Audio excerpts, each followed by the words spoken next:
आपण केबे वीकेंड बजाररू हाथ निर्मित ज्वेलरी किनिछंती कि किंबा कोनोसी मेलार स्टॉलरू स्वादिष्ट आंचलिक खाद्य चाखिछंती कि भारतर पॉपअप स्टोर फ्ली मार्केट एवं सामूहिक मेला एपरी अनन्य व्यवसाय रे परिपूर्ण जहा केवल किछि दिन पई आसी थाए एवं तापरे उभान होई जाए। किंतु एठारे एक प्रश्न उठे, सारा देश रे एही क्षणस्थायी विक्रेता माने सेमानकर जीएसटी किपरि परिचालन करंती? सेमानकु जीएसटी पंजीकरणर आवश्यकता अछि कि? एहार उत्तर जीएसटी अंतर्गत एक स्वतंत्र वर्ग रे रहिछि जाहाकू कैजुअल टैक्सेबल पर्सन कहा जाए। कोन वैषयिक सुबुछि? चिंता करंतु नाही। कैजुअल टैक्सेबल पर्सन रो अर्थ कोन एवं एथिपई जीएसटी पंजीकरण बाध्यतामूलक कि? किपरि पंजीकरण करि परिबे? पंजीकरण केते समय पई वैध? मते केउ रिटर्न फाइल करबाकू पड़िबो? आपण कोन रिफंड पई आवेदन करि परिबे? एवं एहा विषय रे सबु किछि आपण तेनिकि जणे विक्रेता हुअन्तु किंबा केवल जणे सूचना संधानकारी एही वीडियोर शेष रे आपण जानि परिबे। धरंतु आपण जणे चित्रकार एवं एक कला मेला रे आपणकर पेंटिंग विक्रय करिबा पई अन्य राज्य को यात्रा करूछंती किंबा जणे बुटीक मालिक दीपावली पर्व समय रे तांकर सामग्री विक्रय करिबा पई एक स्टॉल भड़ा नैछंती किंबा हुए तो आपणको कंपनी एक वाणिज्य प्रदर्शनी रे एहार उत्पाद प्रदर्शन करूछि। आपण व्यवसाय तो करूछंती किंतु केवल विभिन्न राज्य रे क्षणिक समय पई एवं स्थायी दुकान किंबा कार्यालय रे नुहे। जीएसटी परिप्रेक्षी रे ए सबु पई आपण जणे कैजुअल टैक्सेबल पर्सन अटंती। जणे व्यक्ति जे व्यवसाय करिबा समय रे जणे मुख्य डीलर भाबरे किंबा जणे एजेंट भाबरे किंबा जणे अन्य कोनोसी उपाय रे व्यवसाय को आगो को बढ़ाइबा समय रे कोनोसी एक राज्य किंबा केंद्र शासित अंचल रे सामग्री किंबा सेवा किंबा उभय जोगाण सहित जड़ित कारबार रे प्रवेश करंती जेउठारे तांकर व्यवसाय रो कोनोसी स्थिर स्थान नाही। एहा एक अस्थायी व्यवस्था होइथिबारु तेणु करी सरकार आपणकु एपरि विक्रय आरंभ करिबा पूर्वरु जीएसटी अधीन रे पंजीकरण करिबाकू एवं अग्रिम टिकस देबाकू कहउछंती।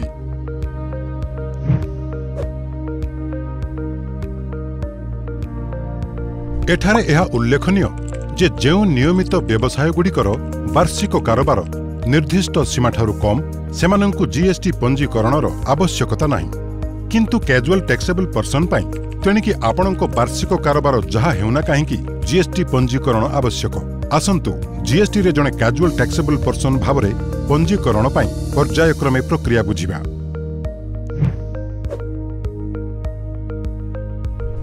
आपणकर स्टॉल स्थापन करिबा पूर्वरु आपणकु अति कम रे 5 दिन पूर्वरु जीएसटी पंजीकरण करिबाकू पड़िबो।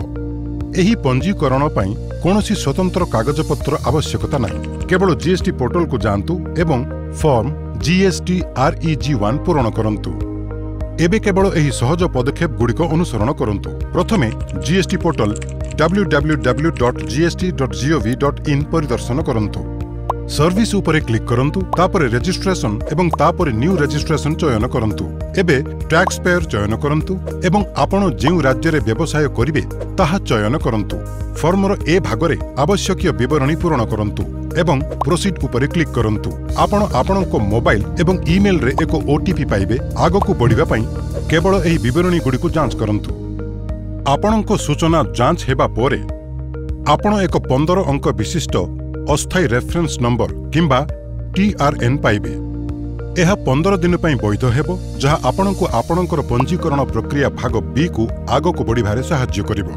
डैशबोर्ड रे लॉगिन करिबा पई मेन्यू बार रे थिबा सर्विस उपरे क्लिक करंतु, तापरे रजिस्ट्रेशन एवं तापरे न्यू रजिस्ट्रेशन चयन करंतु। पंजीकरण स्क्रीन रे TRN माने अस्थायी रेफरेंस नंबर विकल्प चयन करंतु। एबे आपणको TRN प्रवेश करंतु एवं प्रोसीड उपरे क्लिक करंतु। एबे आपणकर पंजीकृत ईमेल किंबा मोबाइल नंबर रे प्राप्त ओटीपी प्रवेश करंतु एवं प्रोसीड उपरे क्लिक करंतु। एठारे आपणकु एक्शन मेन्यू तळे क्लिक करिबाकू पड़िबो। भाग बी रे आपणकु विवरणी प्रवेश करिबाकू पड़िबो एवं आपणक व्यवसाय सह जड़ित डॉक्यूमेंट गुड़िक अपलोड करिबाकू पड़िबो।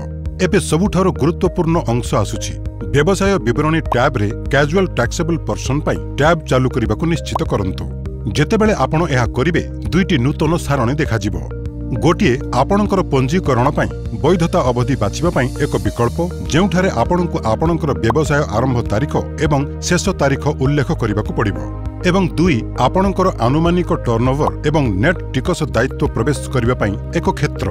आपणक व्यवसाय आरंभ करिबा विषय रे आवश्यक विवरणी पूरण करिबा पई तळकु स्क्रॉल करंतु। ड्रॉप डाउन मेन्यू व्यवहार करी उपयुक्त प्रकारर पंजीकरण चयन करंतु। आपणकर विद्यमान पंजीकरण विवरणी, प्रासंगिक पंजीकरण नंबर एवं पंजीकरण तारीख प्रदान करंतु। व्यवसाय गठनर प्रमाण स्वरूप डॉक्यूमेंट गुड़िक मध्य अपलोड करंतु। उपरकु स्क्रॉल करंतु एवं आगकु बढ़िबा पई जेनेरिक चालान टैब उपरे क्लिक करंतु। तापरे आपणको चालान विंडो पुनः निर्देशित कराजिबो, जेउठारे आपण ई पेमेंट मोड चयन करि परिबे। ई पेमेंट विकल्प चयन करिबा परे एक पॉपअप स्क्रीन देखाजिबो, जेउथिरे आपणको आपणकर GSTIN किंबा अन्य कोनोसी प्रयोज्य परिचय नंबर पुनः प्रवेश करिबाकू कुहाजिबो। एबे प्रोसीड उपरे क्लिक करंतु। आपणकर चालान एबे जेनेरेट हेबो, जहा पेमेंट पई प्रस्तुत। आपण भविष्यतर संदर्भ पई एही चालान को मध्य डाउनलोड करि परिबे। एबे चालान देबा पई आपणको बैंक चयन करंतु। मेक पेमेंट उपरे क्लिक करंतु एवं आगको बढ़ंतु एवं सेव एवं कंटिन्यू उपरे क्लिक करंतु। जेहेतु आपणको व्यवसाय अस्थायी, सरकार आपणको आगुआ टिकस जमा करबाकू कहउछंती, किंतु चिंता करंतु नाही। एहा आपणको आनुमानिक विक्रय उपरे आधारित। कल्पना करंतु आपण 1 लाख मूल्यर सामग्री विक्रय करबाकू आशा करूछंती एवं एथिरे जीएसटी हार 18%। तेबे आपण 18,000 टंका जमा करंती। सरल भाबरे एही परिमाण आपणको इलेक्ट्रॉनिक कैश लेजर रे जाय, जेपरि एक पर्स जहाकू आपण परे आपणकर प्रकृत जीएसटी देबा पई व्यवहार करिवे। प्रमोटर किंबा partner, authorised signatory, authorised representative, principal place of business, additional place of business, goods and services, state specific information, Aadhaar authentication, verification पई समस्त विवरणी प्रवेश करंतु एवं जांच पई सहायक डॉक्यूमेंट अपलोड करंतु।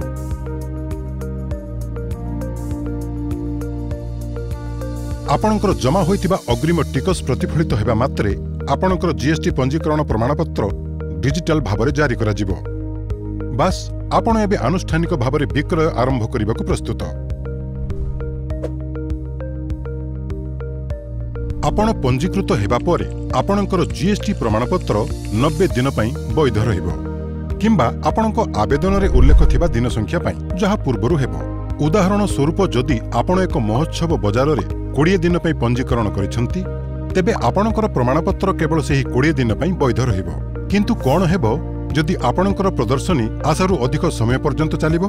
चिंता करंतु नाही। आपण फॉर्म GST REG 11 व्यवहार करी अवधि वृद्धि पई आवेदन करि परिबे एवं आपणको नूतन आनुमानिक विक्रय उपरे आधार करी अतिरिक्त अग्रिम टिकस देई परिबे। एथिपई आपणको क्रेडेंशियल सहित GST पोर्टल रे लॉगिन करंतु एवं सर्विसेज टैब रे रजिस्ट्रेशन टैब को जानतु, जेउठारे application for extension of registration period by casual non resident taxable person tab उपरे क्लिक करंतु। आवश्यकता अनुसार नूतन व्यवसाय अवधि पूर्ण करंतु एवं आवश्यक हेले उपयुक्त कर दियंतु एवं आपण आगको बढ़िबा पई प्रस्तुत।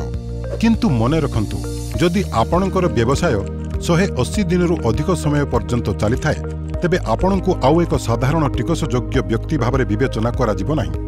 एही क्षेत्र रे आपणको नियमित जीएसटी पंजीकरण करिबाकू पड़िबो एवं एहा करिबा पई आपणको आपणकर व्यवसाय स्थानर प्रमाण आवश्यक हेबो। आपणकर स्टॉल आवंटन पत्र किंबा आपण केउठारु कार्य करूछंती ताहा दर्शाउथिबा कोनोसी सरकारी डॉक्यूमेंट। एहा एक संकेत जे आपणकर पॉपअप एठारे रहिबो। एबे स्थायी जीएसटी पंजीकरण पई समय आसीछि।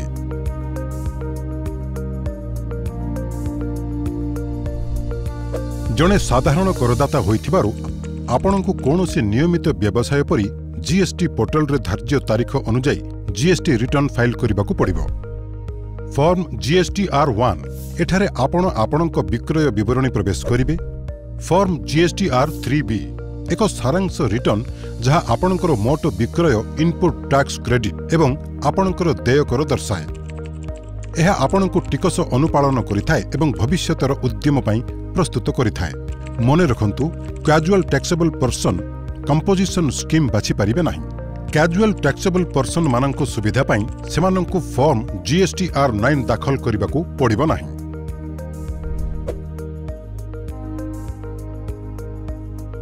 आपणकर समस्त दायित्व परिशोध करिबा परे जदि आपणकर अग्रिम टिकस जमारे कोनोसी अव्यवहृत बैलेंस अछि, तेबे चिंता करंतु नाही। आपण आपणकर समस्त रिटर्न दाखल करिबा परे रिफंड दाबी करि परिबे। जदि टर्नओवर निर्दिष्ट सीमारु अधिक ନିର୍ଦ୍ଦିଷ୍ଟ ହସ୍ତଶିଳ୍ପ ସାମଗ୍ରୀ ଯୋଗାଣ କରୁଥିବା ହସ୍ତଶିଳ୍ପ ବିକ୍ରେତାମାନଙ୍କୁ ପଞ୍ଜୀକରଣ କରିବାକୁ ପଡ଼ିବ। ଅଧିକ ବିବରଣୀ ପାଇଁ ଦୟାକରି ବିଜ୍ଞପ୍ତି ଦେଖନ୍ତୁ। ଆସନ୍ତୁ ଏହାକୁ ଶେଷ କରି ଦିଆଯାଉ। ଯଦି ଆପଣ ଜଣେ କ୍ୟାଜୁଆଲ ଟ୍ୟାକ୍ସେବଲ୍ ପର୍ସନ୍, ତେବେ ଏହି ସୁବର୍ଣ୍ଣ ନିୟମଗୁଡ଼ିକ ମନେ ରଖନ୍ତୁ। ଆପଣଙ୍କର ବ୍ୟବସାୟ ଷ୍ଟଲ୍ ସ୍ଥାପନ କରିବାର ଅତି କମ୍ରେ 5 ଦିନ ପୂର୍ବରୁ ପଞ୍ଜୀକରଣ କରନ୍ତୁ। ଆପଣଙ୍କର ଆନୁମାନିକ ବିକ୍ରୟ ଉପରେ ଆଧାର କରି ଅଗ୍ରିମ ଟିକସ ଦିଅନ୍ତୁ। ଆପଣଙ୍କର ଜିଏସ୍ଟି ପଞ୍ଜୀକରଣ ପାଆନ୍ତୁ। ନିର୍ଦ୍ଧାରିତ ତାରିଖ ଅନୁସାରେ ଆପଣଙ୍କର ଫର୍ମ GSTR1 ଏବଂ ଫର୍ମ GSTR3B ରିଟର୍ଣ୍ଣ ଦାଖଲ କରନ୍ତୁ। ଆପଣଙ୍କ ଆକାଉଣ୍ଟରେ ଉପଲବ୍ଧ ରିଫଣ୍ଡ ଦାବି କରାଯାଇପାରିବ। ଆପଣ ବାଣିଜ୍ୟ ମେଳା, ପ୍ରଦର୍ଶନୀ କିମ୍ବା ସାମୂହିକ ବଜାରରେ ଥାଆନ୍ତୁ, ସଠିକ୍ ଉପାୟରେ ବ୍ୟବସାୟ କରିବା ଜିଏସ୍ଟି ପଞ୍ଜୀକରଣ ସହିତ ଆରମ୍ଭ ହୁଏ। ଏହା ଅନୁପାଳନ ଠାରୁ ଅଧିକ। ଏହା ବିଶ୍ୱସନୀୟତା, ଅଭିବୃଦ୍ଧି ଏବଂ ଦୀର୍ଘକାଳୀନ ସଫଳତା ଆଡ଼କୁ ଏକ ଲମ୍ଫ। ଏବଂ ଏହାର ପ୍ରଭାବ ଆପଣଙ୍କ ଷ୍ଟଲ୍ କିମ୍ବା ଷ୍ଟୋର୍ ଠାରୁ ବହୁତ ଦୂରରେ ପହଞ୍ଚିଥାଏ। ଆପଣ ଦେଉଥିବା ପ୍ରତ୍ୟେକ ଟିକସ, ଆପଣ ପାଳନ କରୁଥିବା ପ୍ରତ୍ୟେକ ନିୟମ ଦେଶର ମେରୁଦଣ୍ଡକୁ ମଜବୁତ କରେ। ଆପଣଙ୍କ ସଫଳତା ଭାରତର ପ୍ରଗତିକୁ ଇନ୍ଧନ ପ୍ରଦାନ କରେ। ଗର୍ବର ସହିତ ଆଗକୁ ବଢ଼ନ୍ତୁ, ସଚ୍ଚୋଟତାର ସହିତ ବ୍ୟବସାୟ କରନ୍ତୁ, ଆସନ୍ତାକାଲିର ଭାରତ ନିର୍ମାଣ କରନ୍ତୁ।